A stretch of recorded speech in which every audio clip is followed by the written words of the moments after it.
दोस्तों, हम लोग दिन में कई सारे मरीजों का कंसल्ट करते हैं और साल में सैकड़ों हज़ारों पेशेंट एग्ज़ामिन करते हैं, कंसल्ट करते हैं। तरह तरह के कंडीशंस पेशेंट की हमें देखने को मिलती है।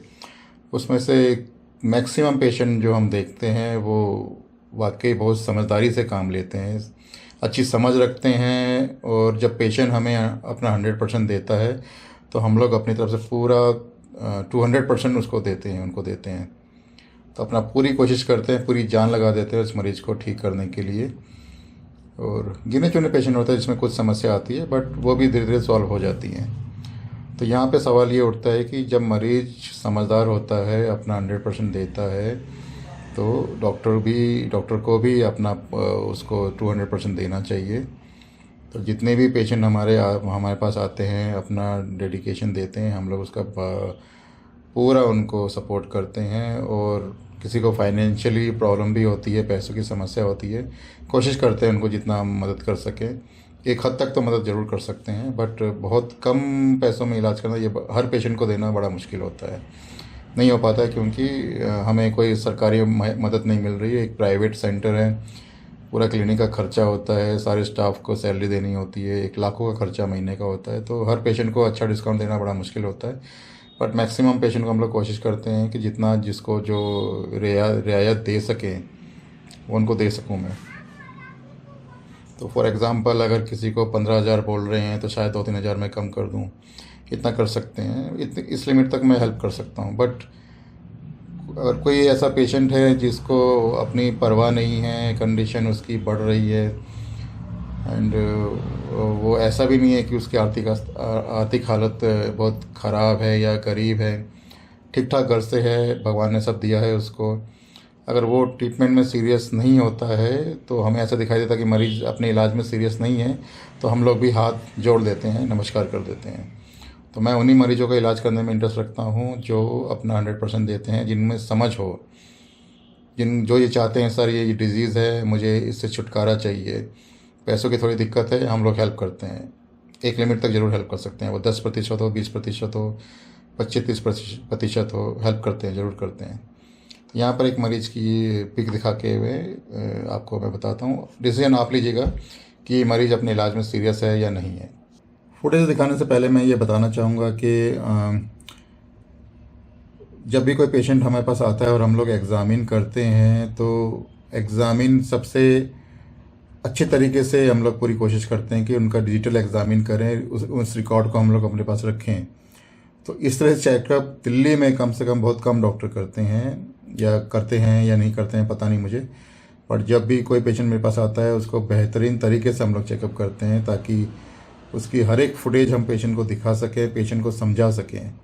तो जब पेशेंट पहले आते हैं हमारे पास, तो हम लोग अपने ओटी टेबल पे जब एग्ज़ामिन करते हैं, तो जैसे ये एनल एग्ज़ामिन कर रहे हैं, तो यहाँ पे आप देखोगे कि पेशेंट की गुदा की चमड़ी बढ़ रही है, एक लार्ज सेंटिनल टैग हो रहे हैं। एंड ये 12 o'clock पे ज़्यादा बढ़ रहा है, 9 o'clock पे एक बढ़ रहा है, और ये एक 3 o'clock की तरफ एक छोटा सा दिखाई दे रहा है।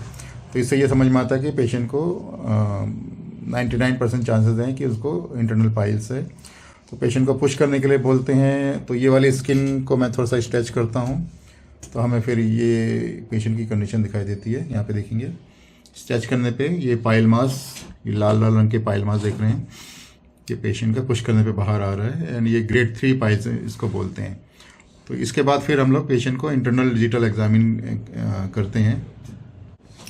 तो इंटरनल डिजिटल एग्ज़ामिन जब करते हैं पेशेंट की, तो ये इस तरह से आप देखोगे। तो हम लोग ये इसको दूरबीन विधि भी बोला जाता है, या एनल एंडोस्कोपी भी बोल सकते हैं। तो यहाँ पे 12 o'clock ऊपर की तरफ 12 o'clock पे एक लार्ज पाइल मास आपको दिखाई दे रहा है, ठीक है। तो ये ग्रेड 3 पाइल्स है। इस पेशेंट को ब्लीडिंग होती है, या ब्लीडिंग के चांसेस होते हैं इसमें। तो यहाँ पे धीरे धीरे हम लोग इसको देख रहे हैं। तो यहाँ पे सडनली आप यहाँ पे देख सकते हो, इधर से पेशेंट को ब्लीडिंग हो सकती है, यहाँ पे ब्लड लीक हो रहा है थोड़ा सा, और ये काफ़ी बड़ा पाइल मास होता है, ये ग्रेड 3 का पाइल्स है। एंड जब कॉन्स्टिपेशन होगा पेशेंट का, यहाँ पे स्क्वीज होगा, तो पिचकारी की तरह भी ब्लड आ सकता है, ठीक है। ये काफ़ी बड़ा पाइल्स होता है, यानी पुश करने पे ये पेशेंट का बाहर आ सकता है। इसके बाद अगेन हम 6 o'clock की तरफ एग्ज़ामिन करते हैं। तो ये 6 o'clock की तरफ जब एग्ज़ामिन कर रहे हैं, तो 6 o'clock पे भी आपको एक ग्रेड 3 का पाइल्स दिखाई देगा, बड़ा सा। ठीक है। अगर कॉन्स्टिपेशन हो तो यहाँ से इस ये पाइल मास भी ब्लीडिंग कर सकता है। ये देख सकते हैं कितना फुला हुआ है ये, एंड वो धीरे धीरे अंदर जा रहा है पाइल्स, एंड ये गुदा की चमड़ी आप देख रहे हैं।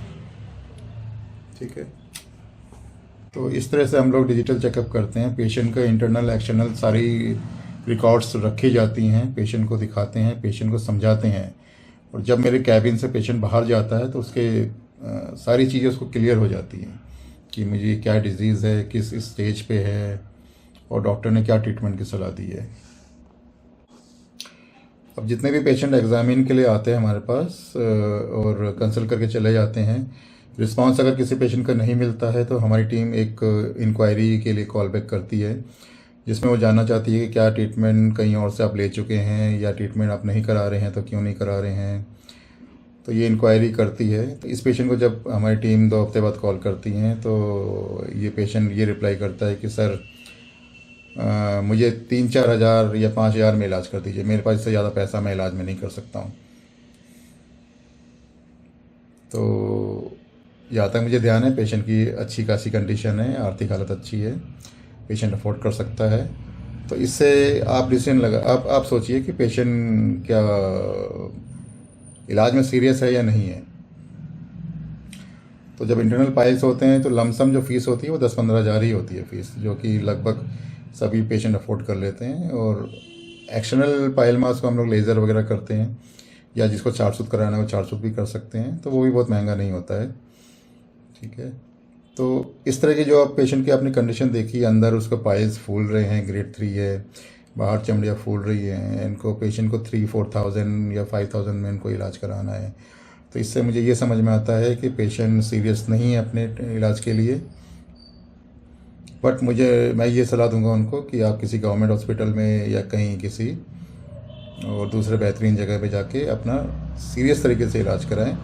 बट कम पैसे के चक्कर में अगर आप किसी झोला छाप डॉक्टर के चक्कर में पड़ गए, उन्होंने कोई किसी ऐसे मेथड से आपको एनल डैमेज कर दिया, तो आप ज़िंदगी भर रोएंगे। तो ऐसे केसेस भी आए हैं मेरे पास जिसमें एनल डैमेज हो जाता है पेशेंट का, और पेशेंट को हम लोग भी कोई ज़्यादा हेल्प नहीं कर पाते हैं।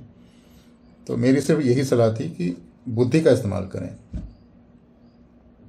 अपनी कंडीशन को बिगाड़े नहीं, और अच्छे डॉक्टर से अच्छा इलाज करें।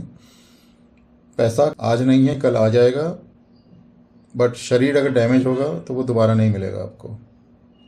Thank you. बाकी आप लोग समझदार हैं, आप लोग खुद सोचिए।